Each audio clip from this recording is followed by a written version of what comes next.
I'm Old Sneelock. Welcome to another episode of Old Sneelock's Workshop. Well, I got the latch light hung, and I've got the cord over to where the junction box is. I got the junction box in place and the last stretch of PVC conduit over to that junction box, so that's all ready to pull wire to. I still have to set a junction box up there near the rafters to run the yard light. I'm going to have the yard light as high as I can get it. It's got quite a powerful yard light, so it should light up the whole yard. The higher I get it, the further it'll spread. So that should make it quite nice out there. That'll be a dusk to dawn light. It'll just come on and stay on. Because it's such a low wattage, being LED, I shouldn't have to spend a great deal of money just to light up the backyard. That way, if I decide to work out here with the doors open and do something out in the yard, just raise the door and keep working. Watch and see how I put up the light and the junction box. There it is. Hiding out in plain sight, kind of.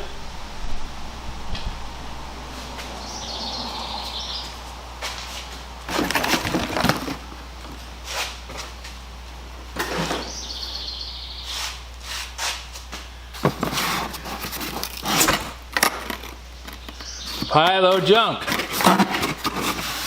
Not really. Just stuff.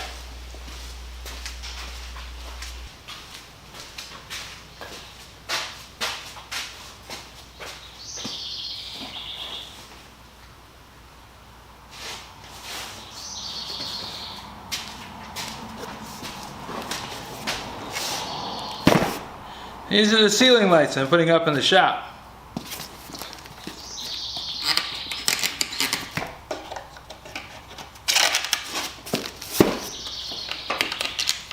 Might as well use this Workmate 200 that I have here in the middle of the shop, taking up space.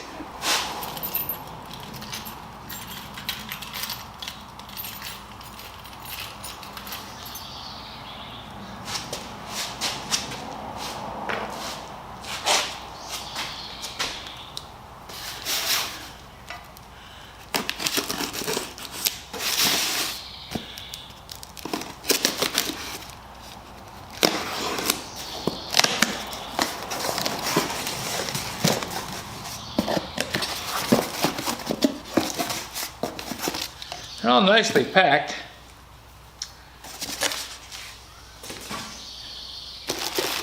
Comes complete with a cord. Now you can wire this directly into a junction box, or you can join this together and attach it to a plug like this in the junction box. But I'm going to use 110 volt outlets.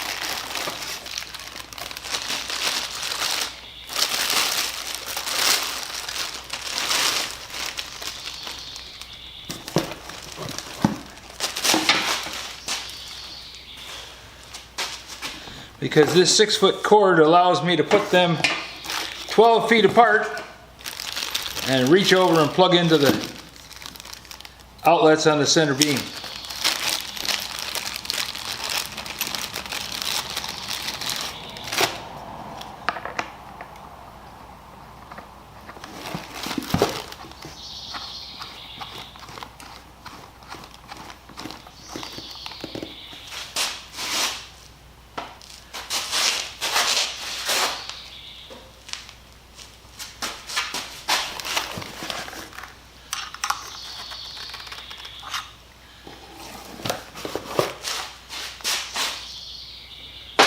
That's nice and snug. Now, because this is all put together with threaded devices, they give you this safety cable, which I think is a great idea. When I worked at Douglas Auto Tech, they had fluorescent lights and they hung them on chains. Which allowed them to be raised and lowered and moved around and leveled up and gave them a little flexibility. The only problem was it made them so flexible that they would come apart.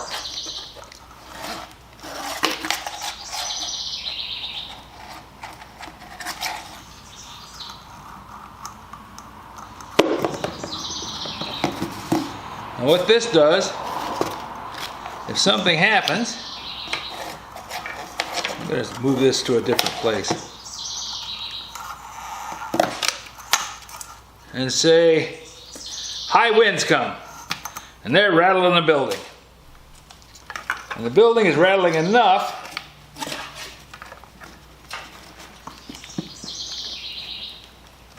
that it makes this screw unwind. And the light falls, lands on the floor, breaks, or lands on something, or yanks the cord out and shorts the system. In any case, not a good thing. So I'm going to attach this with a screw to the frame of the workshop, and then if this comes undone, it will just fall until it reaches the extension length.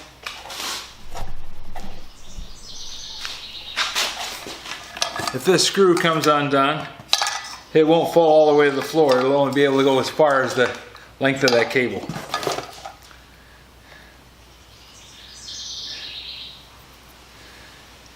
So let's take it up and get it hooked.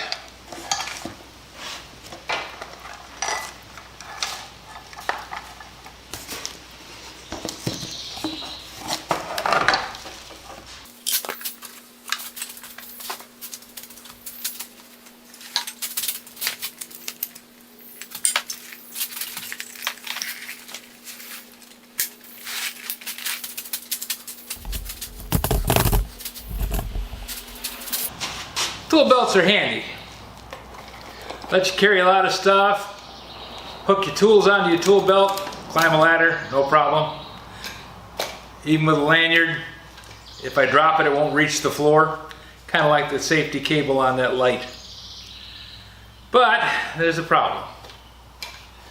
If I hold my tool belt equal in the center and I go to climb a ladder, I've got this tool belt trying to drive my tools up into my stomach. So if I slide it over so that it's off to one side, one thing, it puts the drill motor right where I can reach it, the impact driver right where I can reach it easily.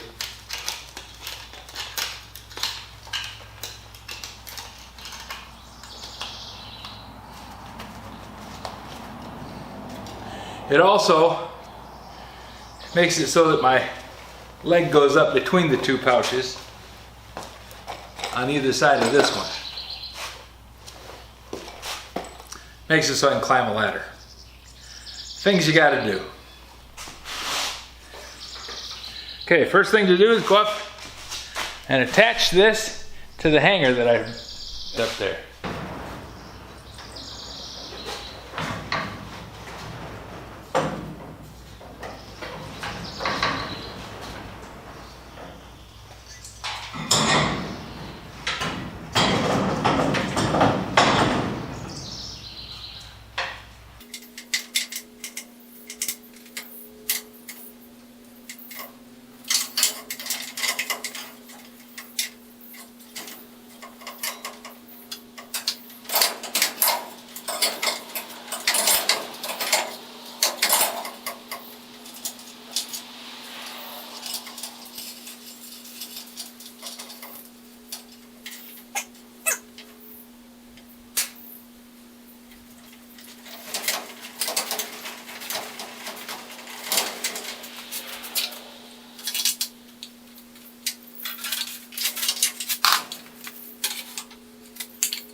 I got the junction box mounted.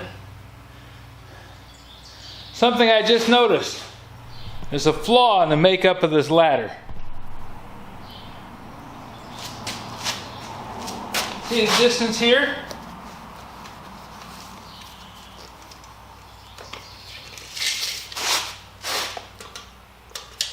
From the floor to the top, from the top of the first step to the top of the second, it's 11 and a half inches.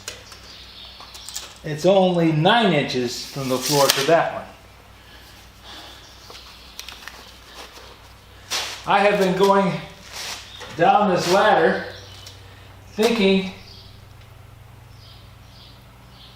as I'm getting down to the bottom, that I'm going to step off onto the floor. 3 times I have missed because I thought, well, I've got to be close, just because of muscle memory. I can't see where my feet are as I'm coming down the ladder, although I do look now. But that puts this foot looking for the step down here somewhere, and it puts me off, and I've stumbled 3 times. So that first rung should be the same distance as the distance between these two.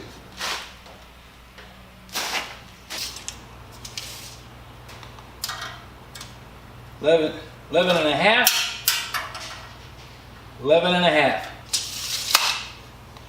So that being an odd ladder is a problem.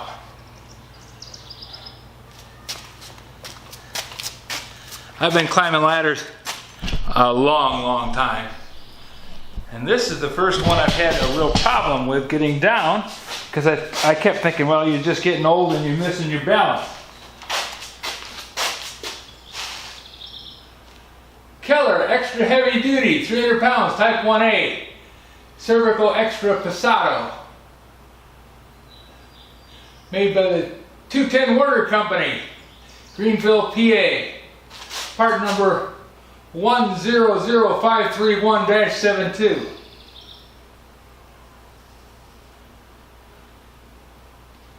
And that's the problem with it. That bottom step, too close to the ground. Should not be that way. That bottom step being too close to the ground should not be that way. Now, there may be 101 reasons for it to be that way, but I tell you, past practice in Dave Nicewonder's life, nope. I have made ladders, I've built steps. It's like putting one step at a different height than all the rest. Whether it's the first one, the last one, or one in the middle, it's going to throw you off.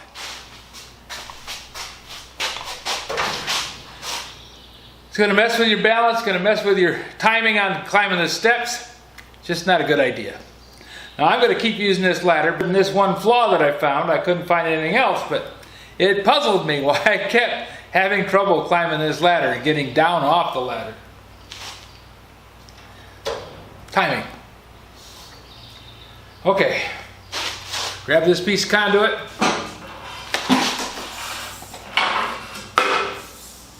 Go up, get it fitted in place,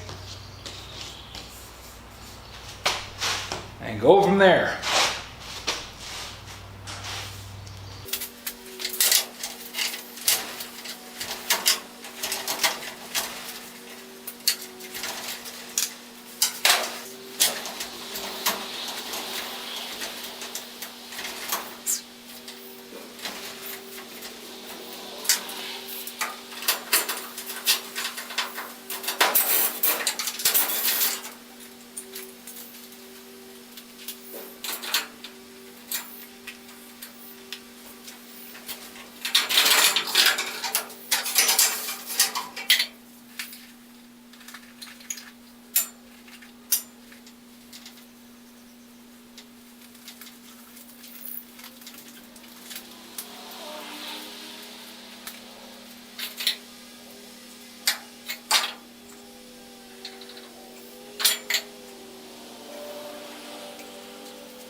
Now that I've got that done, I'm going to go in the house and rest a little bit and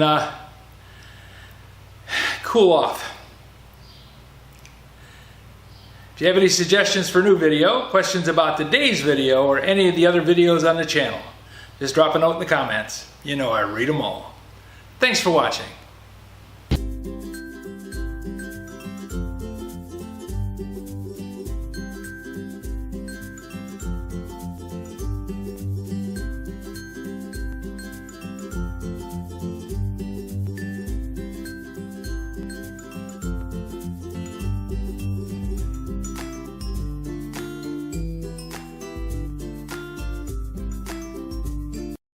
This video is not to be viewed by anyone under the age of 13 in the U.S. or 16 in the European Union without the express written permission of the parents or the legal guardians of the underage person. Such written permission must be on file at the local government entity in charge of enforcing the rules and regulations established by the FTC.